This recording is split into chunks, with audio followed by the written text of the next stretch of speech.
polisi, masih nagtanga. Tapos yan, lalasin mo, darala mo. Tangko ba?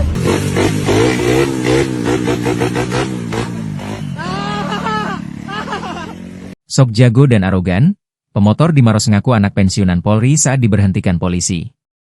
Tengah beredar video di media sosial seorang pemotor yang mengaku anak pensiunan anggota Polri mengacungkan jari tengah saat diberhentikan polisi viral di media sosial. Berdasarkan keterangan, kejadian terjadi di kawasan Pasar Macopa, Kecamatan Turikale, Kabupaten Maros, pada Kamis, 8 Mei 2025, sore. Video tersebut viral salah satunya diunggah oleh akun Instagram Makassar_info.